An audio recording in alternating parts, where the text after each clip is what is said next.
찬양과 경배 시간에 참 은혜가 많았던 특별한 그 시간이었습니다. 우리 할렐루야 샬롬 하고 우리 축복하는 시간 서로에게 축복합니다. 할렐루야 샬롬 샬롬 샬롬 샬롬 샬롬 샬롬. 하나님 사랑합니다. 여러분 저 안에서 사랑합니다. 우리 교회가 시온성 같은 교회가 되면 하는 바람을 가지고 이렇게 살아왔으며 그가 우리를 언제까지 죽을 때까지 인도하시는 하나님이시죠. 48편 9절에서 14절인데 윗절을 1절에서 8절까지 내용 잠깐 봅니다. 야훼는 위대하시니 우리 하나님의 성 거룩한 성에서 극진히 찬양 받으시리로다. 우리를 찬양받기 위해서 지으셨죠. 터가 높고 아름다운 세계가 즐거워하며 극방의 성 곧 북방에 있는 시온산이 그러하도다. 우리 찬양 많이 하는 찬양이죠. 하나님 그 여러 궁중에서 자기를 요새로 알리셨도다. 왕들이 모여 한 지나갔으며 그들이 보고 놀라고 두려워 빨리 지나갔도다. 거기서 떨림이 그들을 사로잡으니 고통에 해산하는 여인의 고통 같도다. 주께서 동풍으로 다시스의 배를 끓이시도다. 우리가 들은 대로 만군의 야훼 성 우리 하나님의 성에서 보았나니 하나님이 이를 영원히 경고하게 하시리로다. 오늘 본문이죠. 하나님이 우리가 주의 전 가운데서 주의 인자하심을 생각하였나이다. 하나님이여 주의 이름과 같이 찬송도 땅끝까지 미쳤으며 주의 오른손에는 정의가 충만하였나이다. 주의 심판으로 말미암아 시온산은 기뻐하고 유다의 딸들은 즐거워할지어다. 너희는 시온을 돌면서 그것을 둘러보고 그 망대들을 세워보라. 그의 성벽을 자세히 보고 그의 궁전을 살펴 후대에 전하라. 이 하나님은 영원히 우리 하나님이시니 그가 우리를 죽을 때까지 인도하시나이다. 이 말씀이 너무 감사했고요. 시편 48편은 제가 새벽 예배 때 은혜를 받아서 그랬던 여러분들 다 새벽 예배에 다 나오시지 못하고 또 영상에 올라가 있지만 그것을 일부러 찾아서 들으시지 않는 분도 계셔서 제가 한 번 더 이 말씀을 여러분들과 함께 공감하고 싶어서 이 시편을 오래전에 그 말씀 증거했던 시편인데 잘 모아두었다가 중간중간 제가 삽입을 합니다. 사람은 어느 누구를 막론하고 부모가 없는 사람은 아무도 없어요. 그죠? 물에 띄어보내던 모세도 부모가 있었죠. 그런데 더 이상 기를 수가 없어서 2살 아래에 사내 아이를 무조건 죽이라는 그런 명령이 내려지는 바람에 모세를 석 달 동안 기르다가 도저히 이제 목소리가 커서 어쩔 수가 없어서 엄마가 정말 그 역청으로 발라진 그 바구니에다 넣어가지고 강에 띄우면 모세 물에 내려가는 그 아이를 주어서 바로가 궁정에서 기르죠. 그렇지만 그 아이도 부모가 분명히 있었습니다. 그와 마찬가지로 최초의 인간이 인류 조상은 스스로 존재하거나 진화된 존재가 없죠. 요즘에 학교에서 진화론을 가르치는 바람에 신학교를 다니는 학생들까지도 또 일부겠지만 신학자들까지도 진화론을 인정해라 이런 이야기들이 있다고 하지만 진화론을 인정을 하면 성경에 나와 있는 내용은 다 거짓이 되죠. 인정할 수가 없습니다. 천지와 만물을 만드신 전능하신 하나님께서 천지를 창조하셨다고 성경이 분명하게 말씀하고 있죠. 창세기 1장 1절에 태초에 하나님이 천지를 창조하시느니라. 창세기 1장 26절에 하나님이 이르시되 우리 형상을 따라 우리의 모양대로 우리가 사람을 만들고 그들로 바다의 물고기와 하늘의 새와 가축과 온 땅과 땅에 기는 모든 것을 다스리자 하게 하셨다라고 말씀하죠.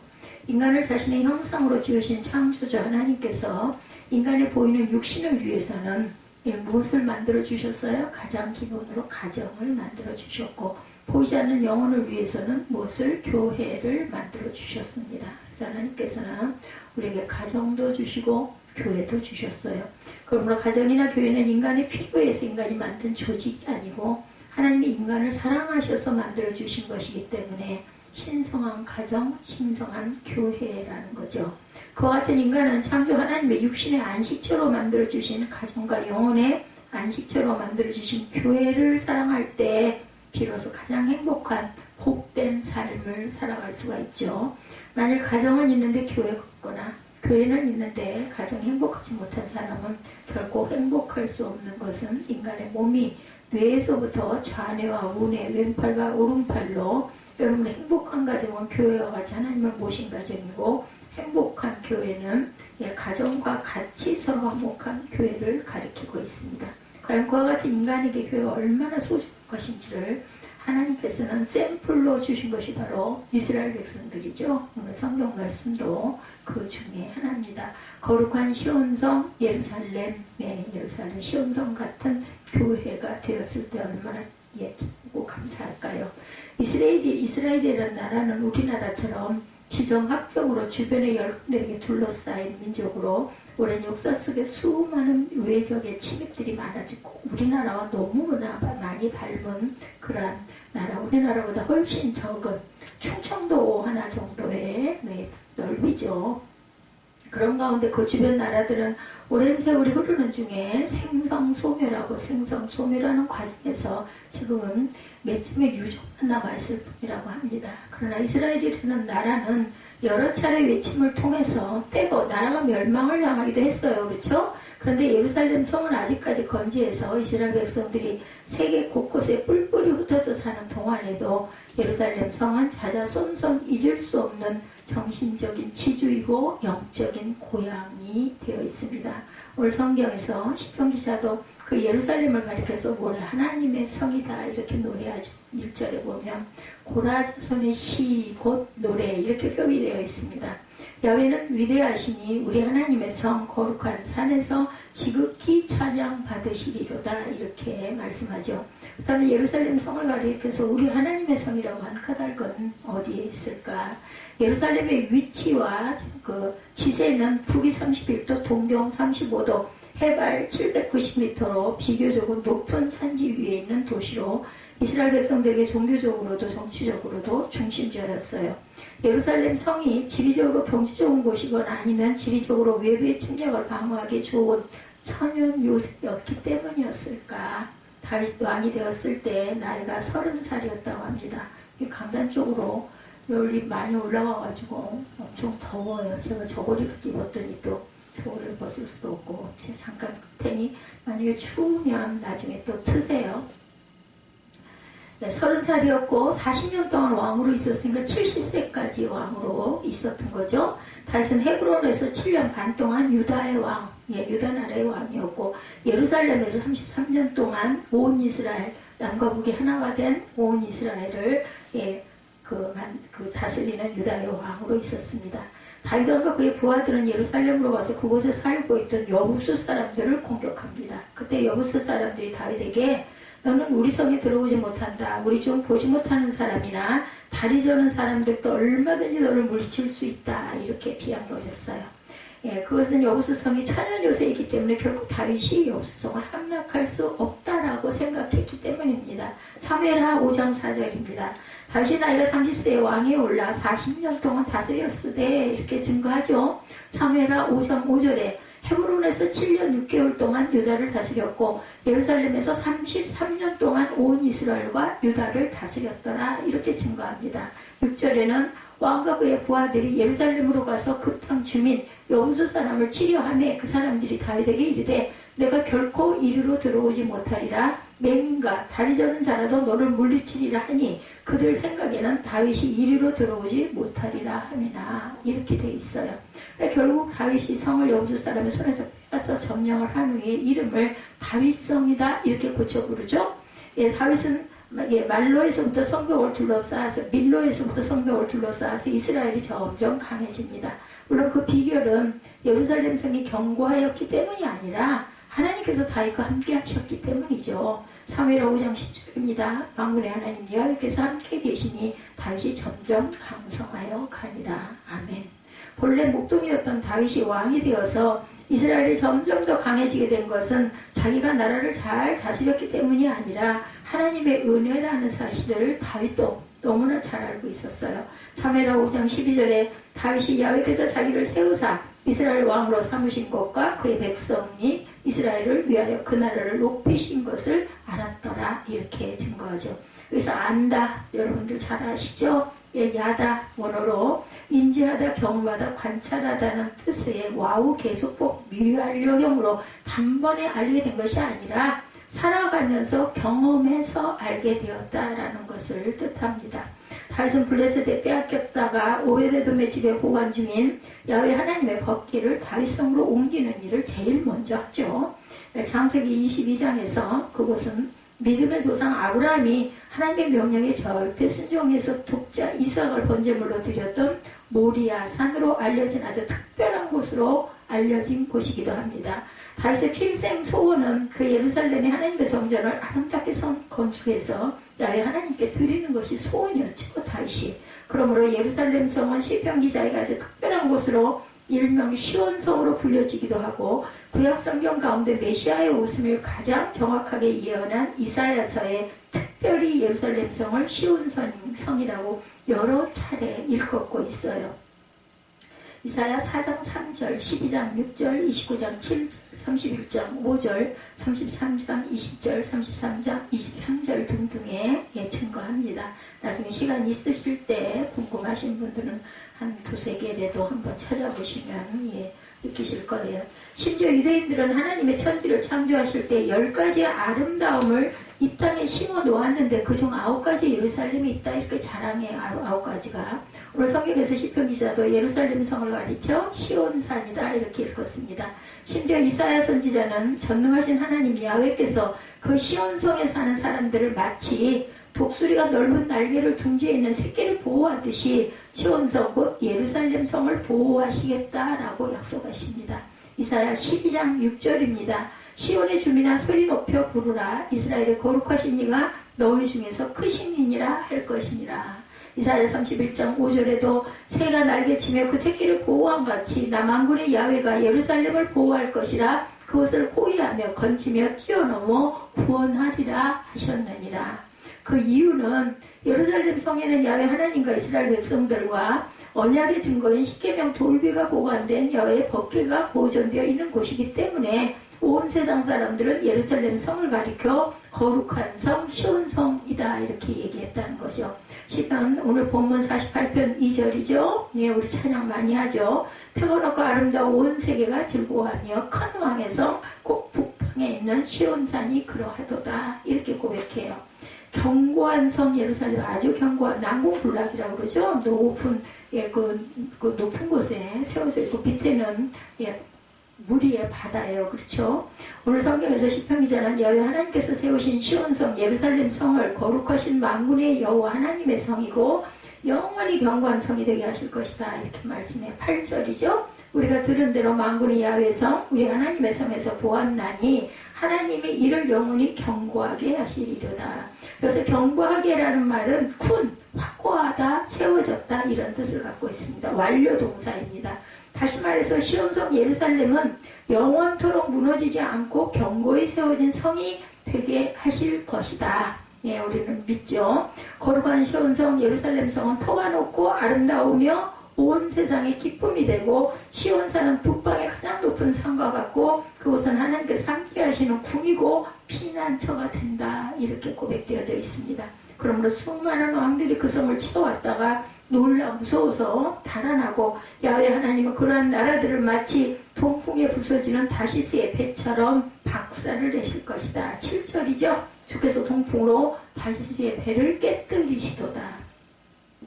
그렇다면 과연 거룩한 시온성 예루살렘 오늘 시편의 말씀처럼 한 번도 무너진 적이 없는 영원히 견고한 성이었을까? 그렇지 않습니다.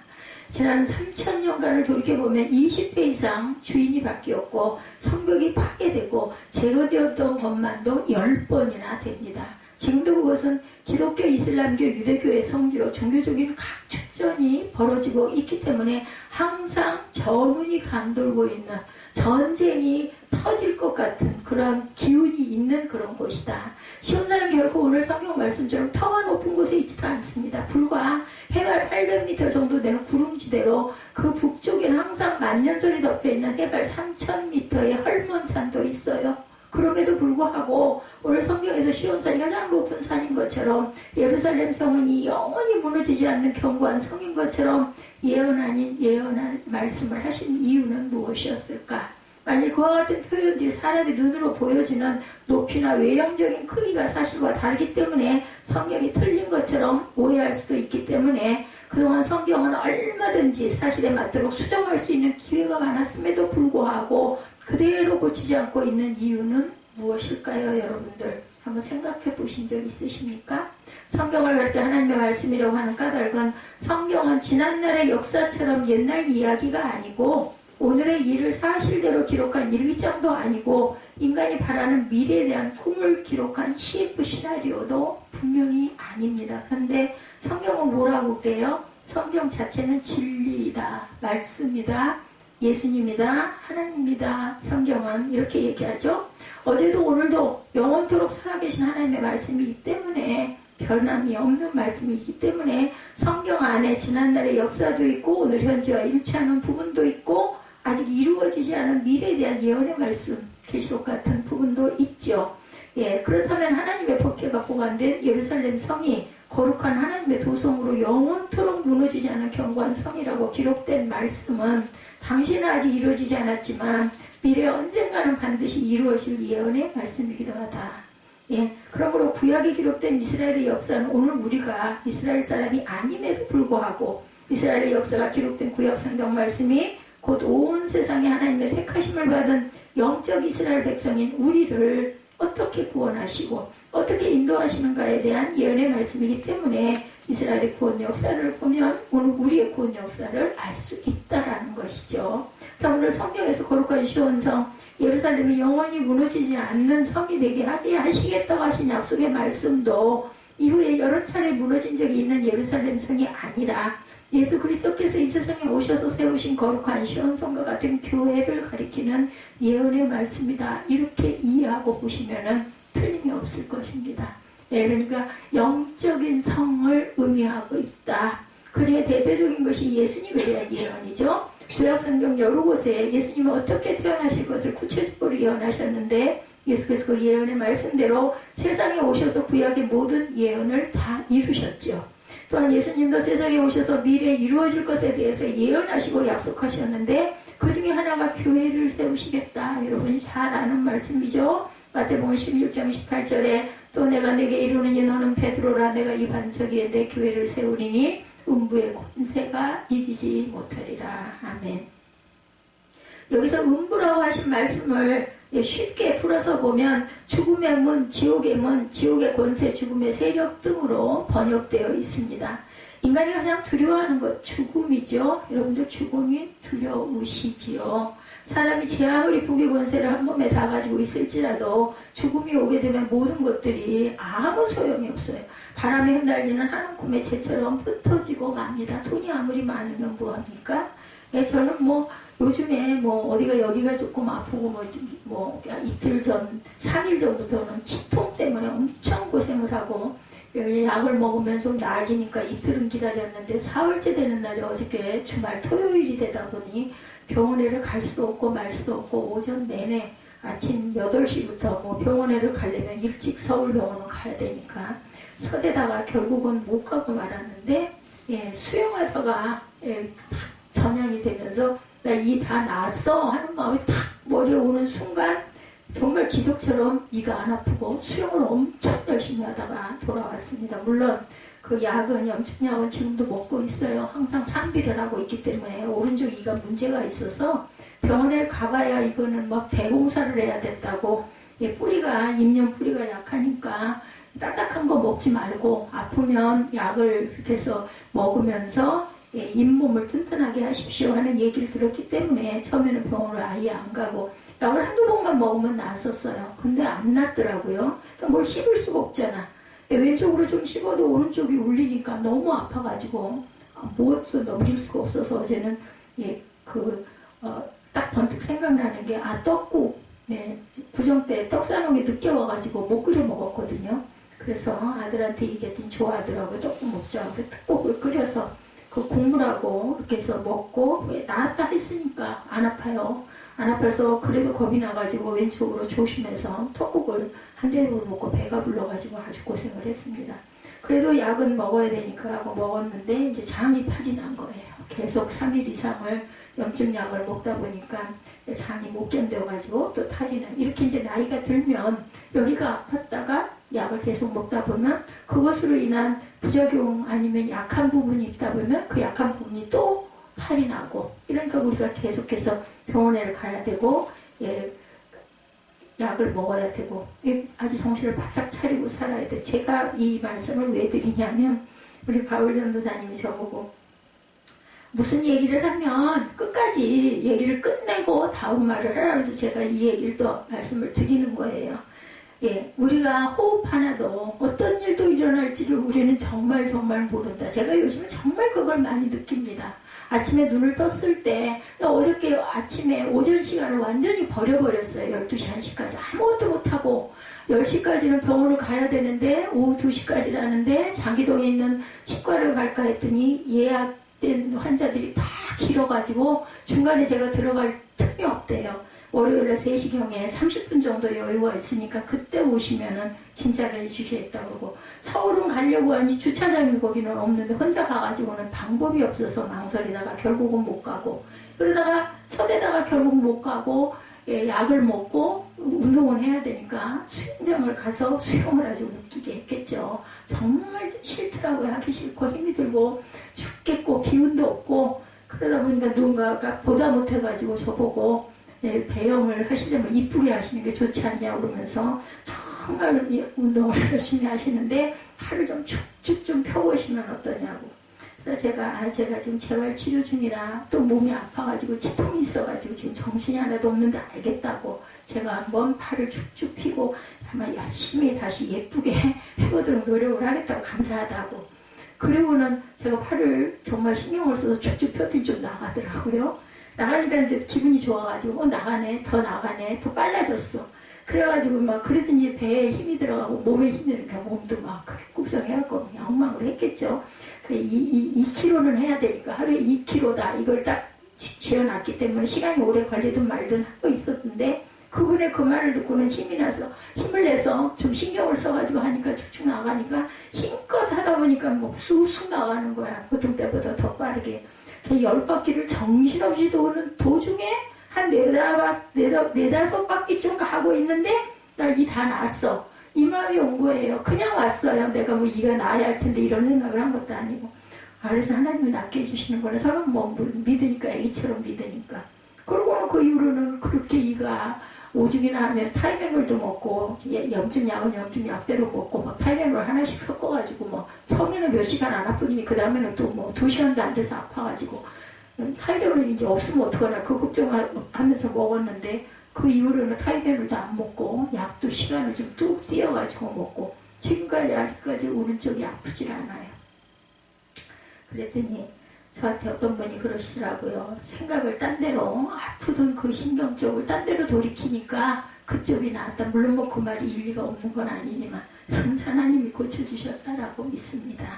물론 가서 검사는 해볼 거예요. 엑스레이 찍어봐야죠. 그 옆에 이가 혹시 아팠는지 다른 이에 문제가 있는지 그 이 때문에 그랬는지. 그러니까 잇몸이 뭐 엄청 헤어져 있고 띵띵 부어있는 느낌이 혈고 만져지는 걸 봐서는 그것일 것 같아요. 여러분들, 제가 이 말씀을 드리는 건요, 예, 우리의 삶과 죽음이 생사화복이 성경에 항상 있지만 나이가 들고 몸이 연약해지니 그게 더 가까이 온다는 거죠. 그러니까 오전에 제가 아무것도 못했다고 그랬잖아요. 딴 때 같으면 일어나가지고 성경 묵상도 하고 뭐 해야 될 것도 하고 기록도 하고 뭐 새벽 예배 준비도 좀 하고 이렇게 할 건데 하나도 못했어. 몸이 건강하지가 못하고 문제가 생기면, 조그만한 문제만 생겨도 그것 때문에 연연하다 보면 일상이 완전히 엉망이 돼. 하루를 완전히 어저께 아무것도 한 게 없이, 물론 이제 그래서 수영을 하고 왔고 와서 떡국을 끓여 먹고 애하고 끝나고 나니까 6시 반인가 그렇게 됐어요. 다 정리하고 나니까. 그러니까 이제 그때는 너무 배가 불러서 아무것도 할 수가 없고 좀 자야 되겠, 잠을 못 잤으니까, 아파가지고도 못 잤으니까. 이러다 보니 하루를 버리는 거죠. 하나님의 보호하심과 돌보심과 너희가 샬롬해라 평강해라 하는 이유는 우리가 평강해야 뭐든지 할 수 있어요. 건강이 정말 중요하다.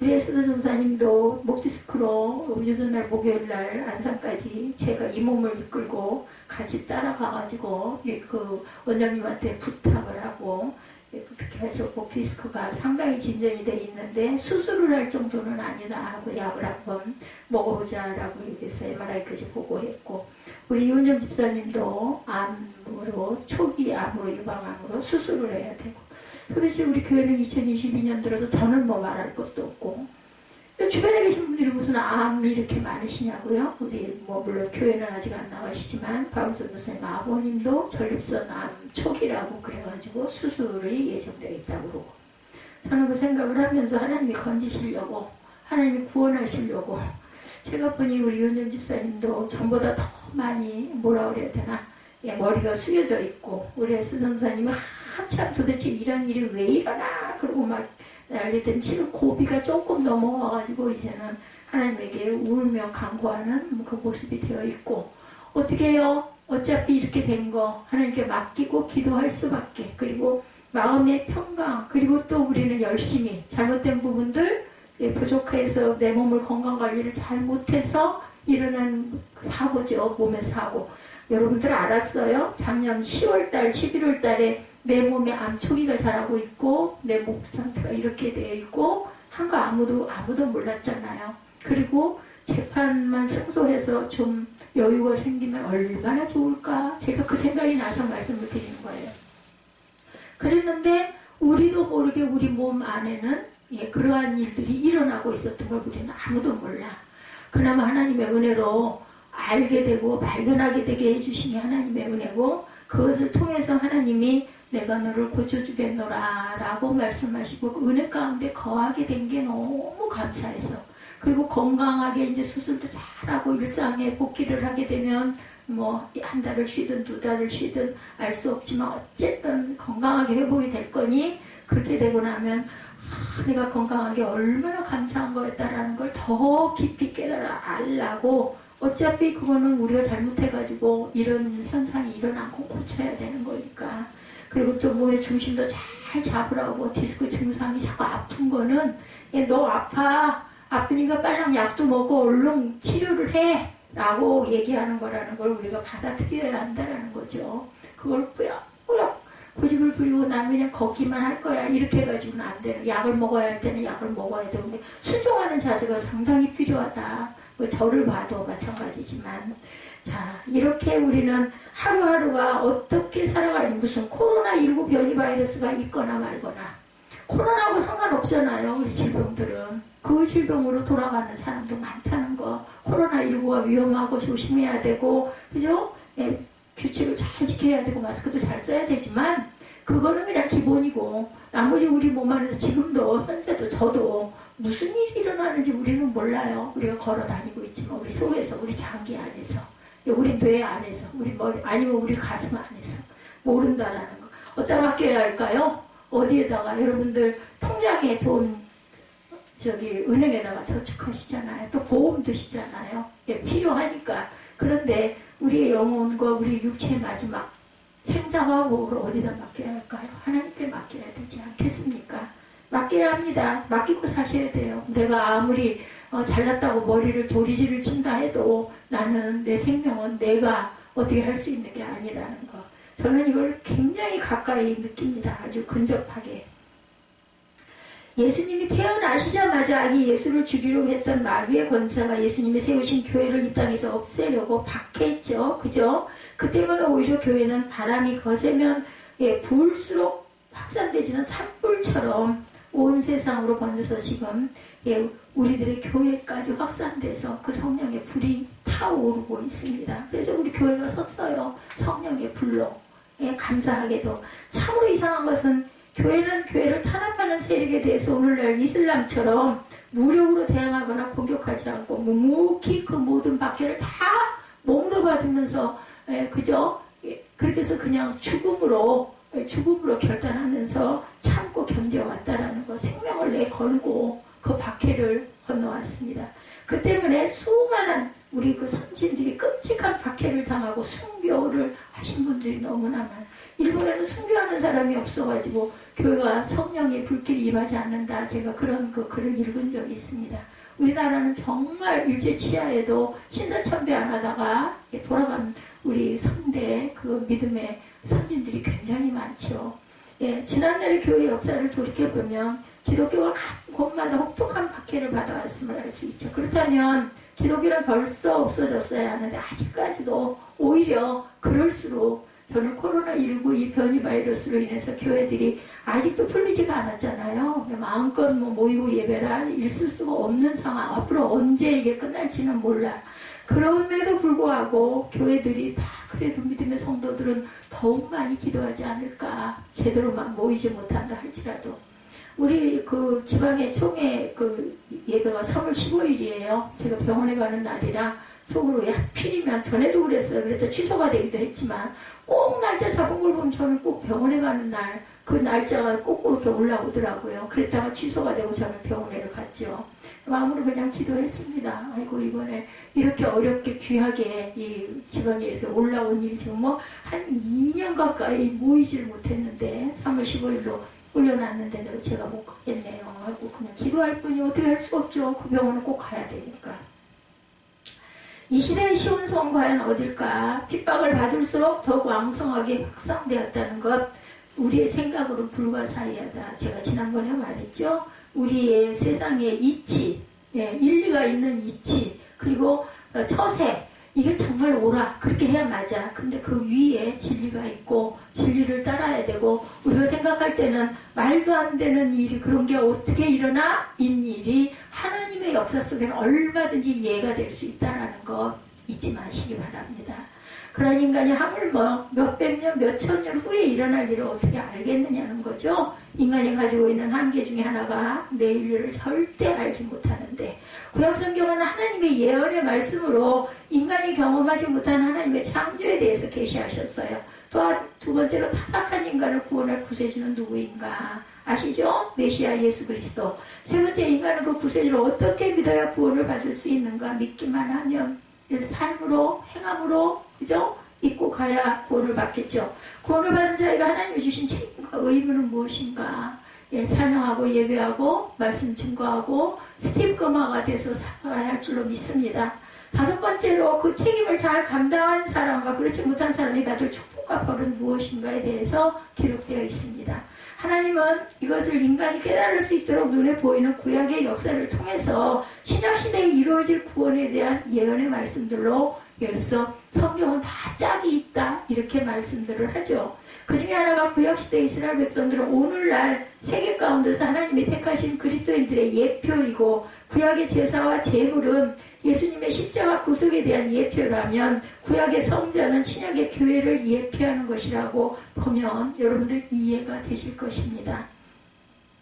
오늘 성경에서 예루살렘 성전이는 시온성이 영원히 경고에게 설 것이라고 예언했지만 그 성전은 여러 차례 약탈당하고 불타고 무너지는 수모를 겪고 있고 지금도 이슬람 소유권 안에 있는 곳도 있습니다. 그러므로 오늘 성경의 8절에 우리가 들은 대로 만군의 야훼성, 우리 하나님의 성에서 보았나니 하나님의 이를 영원히 경고하게 하시리로다. 지금 현재 아니다 할지라도 영원한 영적의 성은 영원히 경고하게 하실 것이라는 것을 우리가 아멘하고 화답하고 가야 할 줄로 믿습니다. 저는 믿습니다. 성경의 말씀에 거룩한 성 시온성에 솔로몬이 건축한 성전이나 예수님 당시 헤롯 왕에 의해서 재건축된 성전이 아님을 뜻한다는 것 다시 한번 알고 가시기 바랍니다. 세상에서 무엇도 인간의 손으로 만든 것은 영원한 것이 단 하나도 없다라는 것. 그럼에도 불구하고 시온성이 마치 영원한 성인 것처럼 말씀한 것은 예루살렘 성전이 아니라 그 성을 통해서 예언하시고자 하는 영원한 성전을 뜻하는 것이라는 것. 과연 그 영원한 성전이 오늘날 무엇일까? 오늘 성경 말씀 이후에 여러 차례 성전이 무너졌고 예수님 당시 헤롯 왕이 민심을 얻기 위해서 믿음도 없이 성전을 재건축하기도 합니다. 그러나 우리가 잘 알고 있는 것처럼 예루살렘 성전은 재물에 웃돈을 얹어 파는 사람들에 의해 더럽힐 대로 더럽혀져서 세워서 예루살렘 성에 입성하신 예수님이 성전을 가리켜 강도들의 소굴이 다 분노하시면서 상을 뒤엎은 사건이 성경에 기록되어 있죠. 마가복음 14장 58절에 예수님이 십자가에 달려 고통당하실 때 지나가는 사람들이 예수님을 조롱하기를 우리는 그가 사람의 손으로 지은 이 성전을 헐고 사람의 손을 빌리지 않은 새 성전을 사흘 만에 짓겠다고 말하는 것을 들었다는 말을 해요. 그 다음에 예수께서 사람의 손으로 지은 성전을 헐어버리고 새 성전을 사흘 만에 짓겠다고 하신 성전, 여러분들 짐작하시죠? 예수 그리스도의 부활입니다. 예, 이해하시고 다 아시리라고 믿습니다. 세상에 세워지게 될 새로운 성전이 교회를 뜻하는 것이고 예수님이 십자가의 피값으로 교회를 사셨고 그 교회의 주인을 뜻하는 머리가 곧 예수 그리스도, 이세생명 세빛교회의 머리는 예수 그리스도시라는 것이죠. 골로새서 1장 18절입니다. 그는 몸인 교회의 머리시라. 그가 근본이시요 죽은 자들 가운데서 먼저 나신 이시니 이는 친히 만물의 으뜸이 되려 하심이로다. 아멘. 그렇게 해서 세워진 교회는 오늘 성경 말씀처럼 영원히 견고한 시온성일까? 그렇다면 예수께서 이 세상에 오신 궁극적인 목적이 바로 인간의 죄로 인해서 단절된 하나님과의 관계를 회복시키는 새로운 성전을 세우기 위해 십자가에 못 박혀 돌아가시고 죽은 지 사흘 만에 부활하심으로 지상의 교회가 세워져서 온 세계 만민이 예수 그리스도를 믿고 하나님의 자녀가 되어서 영원히 무너지지 않은 영원한 새 예루살렘, 이런 그 천국 백성이 되게 하신 것. 그 성전은 돌이 아니라 예수님의 몸으로 세웠고 그 제물은 짐승의 피가 아니라 십자가에 달려 물과 피를 다 쏟으신 언약의 피. 그래서 한 달에 한 번씩 첫 주에 우리 성찬을 하죠. 주님의 몸과 피를 먹고 마시면서 우리가 기도합니다. 죄를 씻어주옵소서, 주님의 뒤를 따라가게 하옵소서, 저의 삶이 예배가 되게 하옵소서 하고 기도하죠. 다 지키지 못하고 가지만 우리 마음의 결단을 다달이 계속하면서 입술로 고백하면서 갑니다. 우리가 부족하기 때문에. 예수께서 십자가에 달려 죽으시는 순간 예루살렘 대제사장만이 1년에 단 한 번 들어갈 수 있는 지성소와 일반 제사장들이 수수료 들어갈 수 있는 성소를 구분하는 휘장이 위에서부터 아래로 찢어지는 신기한 일이 일어나죠. 어머, 그거 사람이 그랬겠지, 낡아서 찢어졌겠지, 안 믿는 사람들은 말도 안 돼, 그런 게 어딨어, 이럴 수 있겠지만 우리는 믿습니다. 그때부터 인간들은 하나님께 나아갈 때 더 이상 짐승의 제사를 드릴 필요가 없어졌어요. 오직 십자가에 달려 피 흘려 죽으신 예수 그리스도의 피공로를 의지하고 예수 그리스도의 이름만 의지하고 예배하고 기도하고 찬양하면 하나님이 그 예배를 받으시고 그 기도를 들어주시는 새로운 시대가 열리게 됩니다. 그때부터 비록 이스라엘 백성이 아니고 아론의 자손이 아니다 할지도 우리 이방인이잖아요. 모두 다 십자가에 달려 돌아가시고 사흘 만에 부활하신 그리스도를 믿기만 하면 구원을 얻고 마치 제사장처럼 하나님께 나아가 하나님을 예배할 수 있는 만인 제사장, 여러분들 잘 아시는 베드로전서 2장 9절이죠. 너희는 택하신 족속이요 왕같은 제사장이요 거룩한 나라요 그의 소유가 된 백성이니 너희를 어두운 데서 불러내어 그의 기이한 빛에 들어가게 하신 이의 아름다운 덕을 선포하게 하려 하십니다. 그 덕을 선포하는 게 우리 모두의 사명이라는 걸 잊지 마시기 바랍니다. 그것이 바로 지금으로부터 2000년 전에 예루살렘에 세워진 첫 번째 교회였고 예루살렘에서부터 시작된 복음이 전파되는 모든 곳이 그와 같은 교회가 세워졌고 그로 말미암아 우리 새생명 새빛교회도 세워지게 되었다라는 것. 여러분들 오늘 성경에 시편 기자는 시온산을 돌면서 그것이 얼마나 견고하게 지어졌는가를 자세히 살펴서 후대에 전하라고 말씀하고 있어요. 12~13절에 너희는 시온을 돌면서 그것을 둘러보고 그 망대를 세워보라. 그의 생백을 자세히 보고 그의 궁전을 살펴 후대에 전하라. 물론 그 예루살렘과 성전은 그 뒤로 여러 차례 무너졌다 재건되는 일을 반복했음에도 불구하고 이 말씀이 그대로 이루어지는 것이 바로 교회라는 사실을 우리는 알아요. 그렇죠? 예수께서 교회를 세우시겠다고 말씀하시면서 이미 예언하신 말씀처럼 죽음의 권세가 결코 교회를 이 땅에서 없애지 못할 것이라고 하신 예언의 말씀이 그달에 성취되고 있기도 합니다. 마태복음 16장 18절에 내가 내게 이르노니 너는 베드로라. 내가 이 반석 위에 내 교회를 세우리니 음부의 권세가 이기지 못하리라. 오늘 우리가 몸담고 있는 교회가 바로 오늘 성경 말씀처럼 시온성과 같은 영원한 교회인 것. 얼마나 감사합니까? 저보고 늘 그래요. 그렇게 아픈 사람이 얼굴이 어쩌면 그렇게 평안해 보이냐고. 하나도 아픈 것 같지 않다고. 심지어는 어저께 저를 불러 세웠던 사람이 전 줄 몰랐어요. 아가씨 아가씨 하고 불러가지고 제가 무슨 아가씨가 아니잖아요. 근데 아무도 없어 옆에. 그래서 저요 하고 했더니 아이고 얼마나 그렇게 수영을 잘하시는지. 그러게요.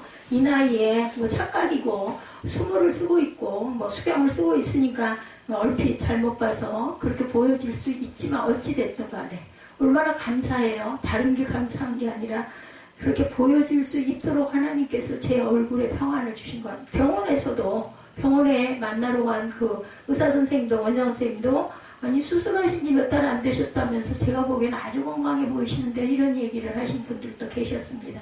그게 다 하나님의 은혜다. 제가 교회에서 정말 부족하지만 새벽마다 예배하고 기도하고 말씀 속에서 살다 보니 하나님께서 세상의 때보다는 하나님의 은혜를 제 얼굴에 나타나게 해주신 그 은혜가 얼마나 감사한지. 실제는 아주 부족하고 못됐죠. 그렇죠? 그런데도 불구하고 자, 구약의 성전이 무너진 터 위에 새로운 성전 교회가 세워질 때 온갖 박해가 있고 수많은 사람들이 믿음 때문에 모진 고난과 순교를 당했고 지금도 당하고 있지만 그 때문에 교회가 문을 닫거나 기독교가 없어진 것이 아니라 말씀처럼 견고하게 서 있는 까닭. 하나님께서 다윗왕과 함께 하셔서 예루살렘 성을 견고하게 붙들어 주셨기 때문이었다면 예수님의 십자가의 고난으로 시작된 교회가 세계 도처에서 고난을 당하고 있지만 주께서 견고하게 붙들고 계시기 때문에 그동안 교회를 탄압했던 어떤 세력이나 사상이나 폭군들은 다 멸망을 당하고 그로 말미암아 핍박을 받아온 교회는 더 정결될 수 있었던 것은 주께서 오늘도 교회를 붙들고 계시기 때문이라는 거. 기적적인 사건이에요. 이건 우리가 세상의 이치로 봐서는 무너지고 없어지고 멸하여져야 되는데 교회는 점점 더 승해지죠. 계시록 1장 20절입니다. 내가 본 것은 내 오른손에 7별의 비밀과 7 금촛대라. 7별은 7 교회의 사자요 7 촛대는 7 교회니라. 에베소 교회의 사자에게 편지하라. 오른손에 있는 7별을 붙잡고 7 금촛대 사이를 거니시는 이가 이르시되 설령 세상에 악한 자가 눈에 보이는 교회라는 건물을 불사르고 때려 부시기라도 하죠. 그러나 주님이 십자가에 피로 세우신 영원한 교회는 건물이 아니라 두세 사람이 주님의 이름으로 모인 모든 신의 시대 공간에 계신 주님이 세우신 주님이 머리이신 교회라는 것. 심지어 그 주님을 우리의 마음에 구주로 모신 사람의 마음은 영원히 무너지지 않는 무너뜨릴 수 없는 견고한 성전이라는 것을 잊지 않는 저와 여러분들이 되시기 바랍니다. 고린도전서 3장 16절 말씀이죠. 잘 아시는 말씀입니다. 너희는 너희가 하나님의 성전인 것과 하나님의 성령이 너와 안에 계시는 것을 알지 못하느냐. 여러분의 몸은 여러분 안에 예수 그리스도가 아들이 계신 여러분들이면 분명한 여러분 것이 아닌 하나님의 성전이라는 걸 잊지 마시고 몸을 잘 보호하시고 잘못된 부분들은 빨리빨리 잘 고치시고 그리고 하나님께 감사와 영광과 존귀를 돌리시는 귀한 하나님의 성전들이 다 되시기를 주님의 이름으로 축복합니다.